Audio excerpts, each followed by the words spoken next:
After grabbing third place from Charles Leclerc in the final moments of the Turkish Grand Prix, Sebastian Vettel paid tribute to his teammate and suggested, "I often see myself in him."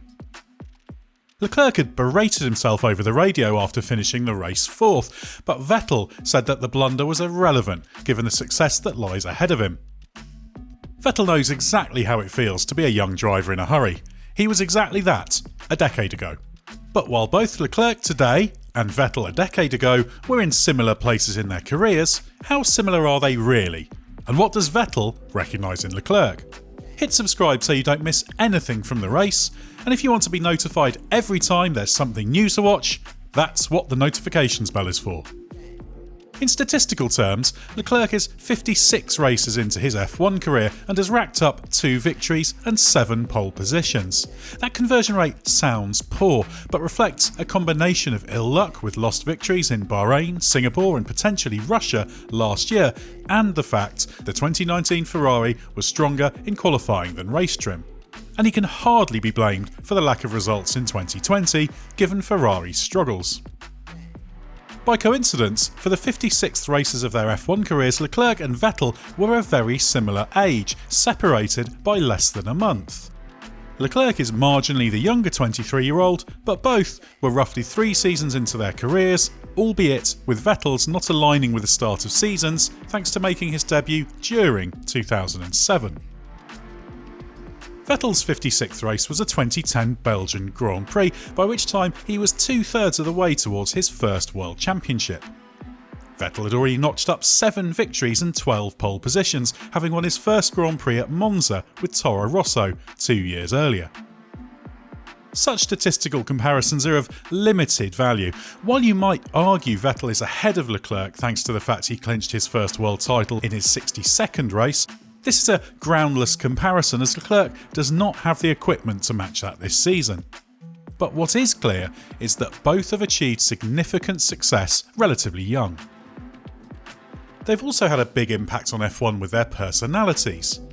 The younger Vettel quickly established himself as a likeable character with a love of British comedy, partly a result of outings for Carlin Motorsport in 2006 and 2007. Leclerc too shone through as a character, particularly earlier in 2020 with his esports antics, both serious and less serious. Mate, I'm going on the M11. Okay, wait, I'm coming for you. I'm going as fast as I can. I'm going as fast as I can too. But Leclerc's intensity was laid bare by that emotional and self-critical reaction after slipping from 2nd to 4th in the final complex on the last lap in Turkey. In response to being told he'd done a good job, he disagreed aggressively and emphatically, not an unusual reaction when he feels he has fallen short. The younger Vettel's career started at a time when radio transmissions were broadcast but not so easily accessible. But then, and to this day, it was clear he too is prone to an emotional reaction. That's something he has struggled to tame during his career, perhaps doing so best during his Red Bull pomp. Something Leclerc also might need to work on. They were also very highly rated before F1.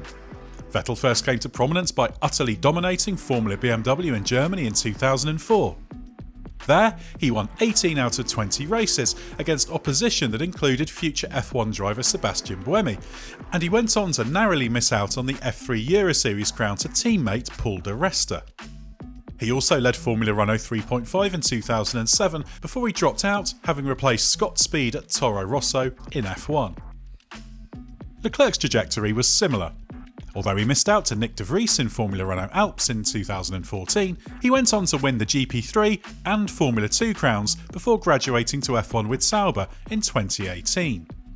By coincidence, that's the same team Vettel made his debut for as a one-off stand-in for the injured Robert Kubica when it was BMW Sauber in 2007. Vettel scored a point on his debut in the United States Grand Prix, but it took a little time for him to assert himself over Vitantonio Liuzzi once he moved to Toro Rosso. It was a similar story for Leclerc, whose first 3 races for Sauber were unremarkable before he showed how quick a learner he was by taking 6th in the Azerbaijan Grand Prix in 2018. Vettel's first win came in his 22nd race at Monza in 2008, with Leclerc's breakthrough on his 34th attempt at Spa in 2019. During that spell, both have ruffled the feathers of their teammates, with Vettel ultimately asserting himself over Mark Webber at Red Bull, albeit after a close fight in 2009 and 2010, and Leclerc's form has contributed to Vettel's departure at the end of this season. They also both had collisions with their teammates. Vettel famously clashed with Mark Webber in the 2010 Turkish Grand Prix, having previously taken him out at the 2007 Japanese Grand Prix under the safety car while they were Red Bull stablemates. Leclerc matched that earlier this year on the first lap of the Styrian Grand Prix when he hit the back of Vettel on the first lap, leading to both retiring. Leclerc took full responsibility for that one, which helped to defuse the situation. But in Turkey 2010, Vettel was less conciliatory, which didn't help the mood in the Red Bull garage. But perhaps the key difference is what might be called their operating window. Vettel is at his best when the car has a stable rear end and he's able to attack the corner with confidence. All drivers enjoy that characteristic, but Leclerc has proved far more adept at making the best of a more limited, unstable car, while Vettel seems to be constrained by it. While that's been at the heart of the difference between the two this season, perhaps the most visually obvious example of this came in Bahrain last year, where Leclerc was visibly far more confident in qualifying as he took his first pole position. Leclerc's greater adaptability is perhaps the most striking difference, as even early in his career, Vettel benefited from a specific set of car characteristics. While Vettel's excellence was very clear, it hasn't always been so sustainable despite his enormous success. But perhaps it will be for Leclerc. Perhaps most of all, what Vettel recognises in Leclerc is that desperation, that hurry to get to the top. To be the best in F1, you must be ruthless, drive yourself hard to become a consistent force. That desire is clearly there in Leclerc. Vettel will have known exactly how Leclerc felt after blowing second place on the last lap in Turkey, and perhaps it's that insistence on not repeating such errors, on not giving yourself a break or making excuses, that Vettel recognises most. And that's the mark of a champion, be it past, present or future. Hit the thumbs up if you enjoyed this look at Vettel and Leclerc, and let us know in the comments below what you see in the two Ferrari drivers.